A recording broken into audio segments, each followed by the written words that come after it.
Everyone, it's the main man Seymour from HigherPowerGaming. A few of you have asked me to do a deck tech on my Yuriko, the Tiger Shadow deck, so that's what I'm here to do today for you. If you have any questions, comments, or suggestions, feel free to put them in chat or ask me anything that you like.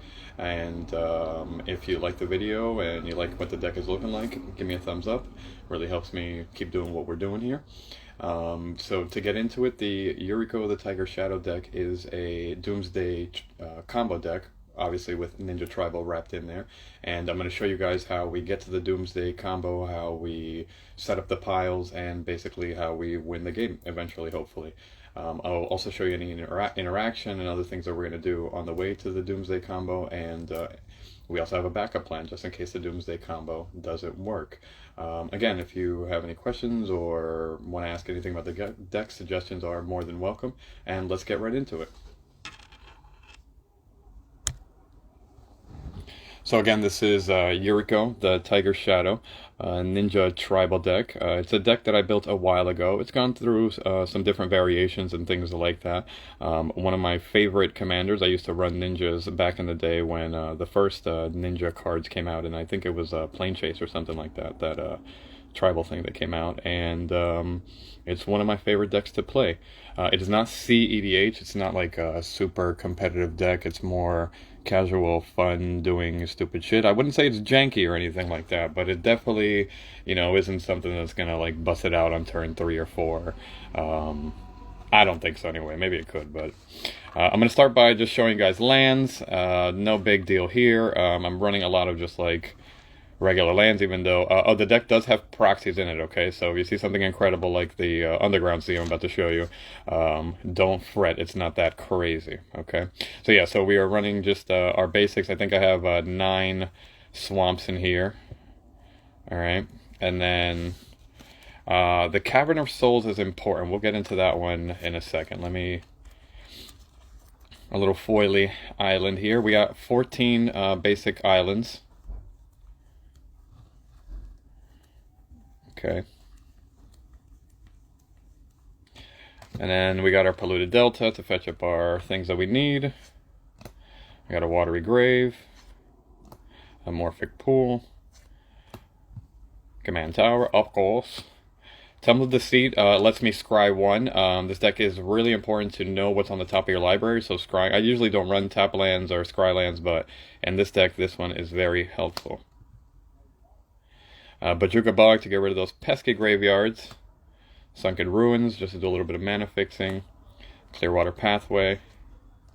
Rogue's Passage so I can get some ninjas in if I'm sitting there on mana and not really doing anything. An Underground Sea. And the Cavern of Souls. Cavern of Souls is important for 2 reasons. One, it's a part of the Doomsday pile, and it does help to, in the beginning if I get it out early, hey Frostzilla, how are you, babe? It's nice to see you. Cavern of Souls does help to, if I play it in early, it lets me basically put in ninjas that can't be countered, and then at the end it basically protects our Thassa's Oracle. That's really what we're doing here. Not always what we do, but just in case I'm worried about some counter magic, this can be a part of the Doomsday pile that we use. Alright, so those are our lands. Next up, I'm going to show off some enchantments. Basically, we have Mystic Remora just to draw cards. I love to draw cards. Who doesn't? Rhystic Study, draw more cards. Everybody loves to draw cards. We got Oblite. I'm kind of debating whether I keep this or put in a Damnation, but we got our nice little pretty Oblite here. And this is just to get rid of somebody's pesky-ass commander or something else that's annoying on the field. And, you know, nobody runs enchantment removal these days. And then Future Sight is our backup plan to combo into. I'll get into why and how we're using Future Sight, but great card also helps me, you know, top deck manipulation. Yes, people are going to see the top of my library, but I don't care because I'm going to take more advantage of it, you know, than anyone else is, and it doesn't really matter if you see the top card. It's going to be put in my hand quick, or it's going to punch you for a lot of damage. So, Future Sight, important part of our deck. Alright, so I'm going to get into my instance now. This is going to be basically, you know, things that are protecting the deck and protecting my combos and protecting what I'm trying to do. We got our Force of Will here, Mana Drain, regular Counterspell, Negate, another nice little pretty foily one. Ew. I got another foily delay here. Cyclonic Rift to get rid of, you know, the problems. Everyone's friendly old Cyclonic Rift. And then I got some tutors here. We got a Ramp Tutor. Again, top deck manipulation. Mystical Tutor. Top deck manipulation, everybody likes that. Limdul's Vault is very important because it works at instant speed. So I can smack someone with a ninja and then Limdul's Vault to decide what's going to smack next or what's going to get put into my hand. So very important card for the deck. Really, really good card for a ninja deck. And I really like how it works. I got the Paradoxical Outcome just because I loved, you know, once the ninjutsu goes off, I want to put ninjas back in my hand. So this lets me put ninjas in my hand and draw cards off of it. So who doesn't love that? Great card for the deck. No, not the new ninjutsu guy. This is regular old Yuriko, the Tiger's Shadow. So I'm just showing that off. Nexus of Fate. Nexus of Fate stops me from being drawn out or milled out, and in the Doomsday combo can help me take infinite turns if I need it, but mostly it's just to take extra turns and do what I need to do. We got an Opt, again for top deck manipulation, and then Brainstorm. Now Brainstorm's very important for me to use with the Doomsday combo that we're going to use. So Brainstorm's a big part of that, and it's a big card in the deck, and I'll show you guys why in a few. Then I'll go into my sorceries. Again, I'm going to try to run everything that has top deck manipulation, so we got our Preordain here to do a little bit more top deck manipulation, and then these are mostly going to be tutors and things. Solve the Equation, that's a good one. We got our Demonic Tutor, Personal Tutor, basically just looking up for the Doomsday. And then I have some miracle cards. This is so I can smack someone for a lot of damage if I want to, and then play the card for cheap and, you know, get it out, get an extra turn. Devastation Tide, return ninjas to my hand, get it for the miracle, smack people. Temporal Trespass, also to smack people for 11, maybe take an extra turn, and delve it if I need to. Toxic Deluge, if I got to get rid of any pesky things or someone's doing something too crazy, we can wipe the board. Git Probe is also a part of the Doomsday pile. Lets me play something for free, take shit off the top, and draw cards. So, important part of the Doomsday pile that we run. And of course, everybody's grand old favorite, what we've been running into, the Doomsday. This is a very tricky card. You have to be careful when you play it. It can fuck you over, or it can win you the game. So for the most part, when you're going to run it, you already know what you're doing, and you set up the plan. So when I play it, I am definitely prepared to make things happen. So really awesome card, and what the deck is all about. Then I'll get into the artifacts that we have. The artifacts that I'm running are going to be Lotus Petal, again a part of the Doomsday combo. Mox Amber, sometimes maybe a part of it, or it might be something that we grab. Teferi, I would not call this CEDH. I enjoy it, but I would say more like, it's like middle of the road. I can do things, but it's not going to pop off on turn 3 or 4.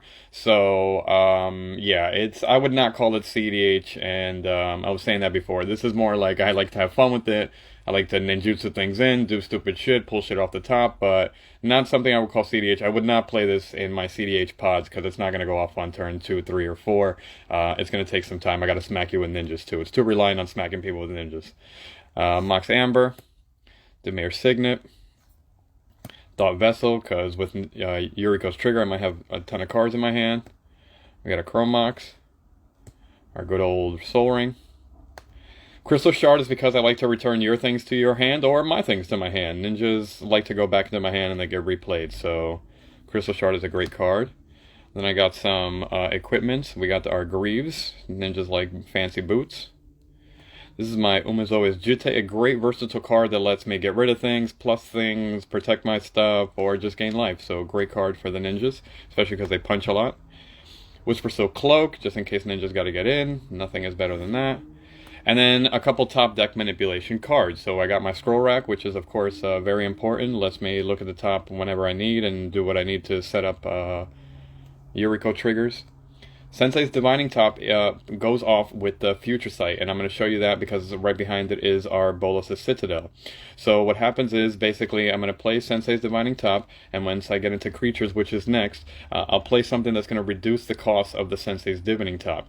Then with either Bolas' Citadel or the Future Sight from the top of the library, I can continue to manipulate and draw the deck. This happens in case, you know, my Doomsday gets countered, or I can't. It's just plan B. So first plan is get to the Doomsday. Second plan is to try something like to play the Sensei's Divining Top a shit ton of times, draw my deck, and do other stuff. Nexus of Fate or Thassa's Oracle, right? Alright, so the deck starts fast, and that's why Yuriko wants to punch things. So I need a lot of unblockable creatures or things that are not going to get messed with. They're going to come right in, and then I get to play Yuriko and get Yuriko triggers. That's what I'm looking for the most, trying to get Yuriko triggers. So we have our Changeling Outcast, who is a ninja and is unblockable. Wingcrafter, who is going to give something else and himself flying, so a nice evasion spell. Tormented Soul, unblockable. We got our Fairy Seer, which is going to scry, fly, and do all types of things that I need when she enters. Ornithopter, because it's free, and you're not going to block it. We got the Hope of Jirapure, and this is a good one because it can do a few versatile things, and it's legendary, so it'll trigger my Mox Amber, so a good one. I got Sakashima here just to copy dirty things that scare me. I used to have run a Blightsteel in here, which I don't anymore, but it might come back with some of the new Kamigawa stuff that's coming in. But yeah, Sakashima, copy a Consecrated Sphinx, copy something great that's on the battlefield, and give me, you know, good things based off of your things. Or just copy something that I have that's good on the field, but mostly other people's Consecrated Sphinx. Wonder to give ninjas flying, because who doesn't love flying ninjas? Yeah, I love flying ninjas. That's what we need. Ninjas that can't be blocked. Then I have some creatures that are basically going to top deck manipulation. Being returned to my hand and playing them again is going to be good. So I got an Augury Owl. It'll come in and scry, and then be ninjutsu'd back into my hand. Baleful Strix also will draw me a card. Nobody wants to block it, or it can block and protect me, and draw a card. Archaeomancer, just in case I need to re-grab Doomsday, or it gets exiled, or I just want something else like an extra turn spell or something out of my graveyard. This will help me grab it and manipulate my library more, or if I need to draw cards, gives me a little bonus card.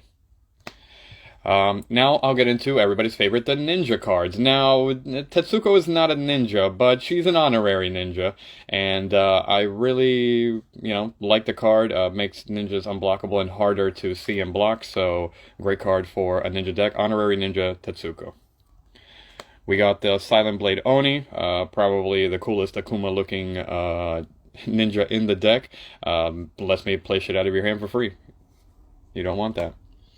Then we got the Walker of the Secret Ways. We're playing Walker because she will return ninjas to my hand, and she will allow me to look at people's hands. So I know what you got. I know if you can counter my Doomsday or counter something I'm going to do next. So great card for what I'm trying to do. Fallen Shinobi. Who doesn't love Fallen Shinobi? You know, play shit for free off of your library. A Throat Slitter, because who doesn't love to slit throats? One of my favorite ninjas from back in the day. We got an Ingenious Infiltrator, draw card ninja. Sakashima Student. Sakashima Student was probably one of my favorites too. Ninjutsu and Blightsteel the shit out of somebody. I have thus taken out Blightsteel from here. Maybe I'll add it again. I gotta think about it, but yeah, Sakashima Student is a great one. Again, I think I'm gonna add some of the ninjas from Kamigawa, so Blightsteel might be coming back in here. I think that might be option number 3 for the win. That might be a fun one. We got the Mistblade Shinobi. Mistblade is basically going to, you know, let me hit somebody if they have a pesky creature, ninjutsu, and then I'll put that creature back in their hand and not have to deal with it. Ink Eyes is probably one of my favorite ninjas in the deck. Doesn't, you know, the triggers aren't that amazing, but will let me play shit out of your graveyard also for free, and she regenerates, so she's one of my favorites for sure. Ninja the Deep Hours, super cool looking, and draw card ninja. We got Higuri, the Still Wind. Higuri will make ninjas unblockable and let me search up other ninjas, so a great ninja card. And then I wanted to show off these two are our winning lines, okay? So Thassa's Oracle is basically going to be obviously the big ending to our Doomsday combo. We need Thassa to win the game. So she's a big part of it. And then why behind here I got the Ethereum Sculptor. No one's going to kind of assume they're going to be like, what are you doing with the Ethereum Sculptor? But if Ethereum Sculptor gets me to make the Sensei's Dividend Top cheaper, I can play it for free, and then that will allow me to, with Bolas' Citadel or the Future Sight, that's basically going to let me just like continually loop it and draw most of the deck, if not all of it, if somebody doesn't stop it. So these are two very important cards how we're going to win the game. So, just to show you guys kind of what would go down is, we would hit the Doomsday, right? We would hit the Doomsday and search your library and graveyard for 5 cards, exile the rest. Put the chosen cards on top of your library in any order, and you lose half your life rounded up. Now, if I do this before the attack phase, what's going to happen is, hopefully, in the best case scenario, I'm going to have Yuriko on the battlefield, right? So then I'll search up probably like a Brainstorm. We're looking for Brainstorm. We're going to do the Git Probe because it's free, right? So I would look for Brainstorm, Git Probe. I would probably also, if I haven't played it already or it's not in my hand, we're going to then drop down things like the Lotus Petal and the Mox Amber. All right, that's just going to give me a little bit of extra mana just in case I need to do what I need to do. Then what we'll do is, so this is like 4 out of the 5 cards that we'll have, and then we're going to put Thassa's Oracle, basically like 2nd or 3rd from the top. Now what's going to happen is, if I have, you know, Thassa's going to give me 2 pips already, so it's better to have Yuriko on the field. But Thassa, we'll hit Thassa, and then if I've already brainstormed and I have Git Probe in hand, it's very easy to kind of leave. I could even leave Mox Amber last, and this will be our Doomsday pile. So first and foremost, I'll draw the Brainstorm, our pretty ass Brainstorm, right? And then I'll set up the pile like this. And then what will happen is whatever's in my hand, I'm gonna try to hit you with Yuriko, which will let me reveal the Brainstorm. I reveal the Brainstorm, deal everybody 1, and then I'm gonna have enough mana open to cast the Brainstorm. Brainstorm's going to let me draw 3, right? And then this is what I'll have in hand. And then essentially what will happen after that, I'm sure that you can guess it. I'm going to either probably, maybe I'll even set this up where I'll do a Git to somebody, draw the Lotus Petal, play the Lotus Petal, so if I don't have enough mana, I have an extra mana. And then basically cast Thassa's Oracle. I'm only going to have 1 card in hand, so no matter what, I'm going to have enough pips with her to, you know, look at the top 2 and win the game. And that's Yuriko, guys. Again, so I'm either going to do that with the Doomsday, or I'm going to try to set up some type of, you know, line where I'm playing with the Sensei's Divining Top. But that's the deck. And it's a lot of fun to play. It's one of my favorites. It does a lot of crazy stuff and has funny interactions. And it's just funny because nobody sees ninjas coming. So that's the deck. Let me know what you think about it. I'm going to post this video up later. A few of you did ask for me to do a little deck tech and show off kind of what I'm doing in the deck. So I'm glad that I could bring that to you. I have some other things coming. So I've been playing a lot with Zaxara now, and that is a little bit more CDH.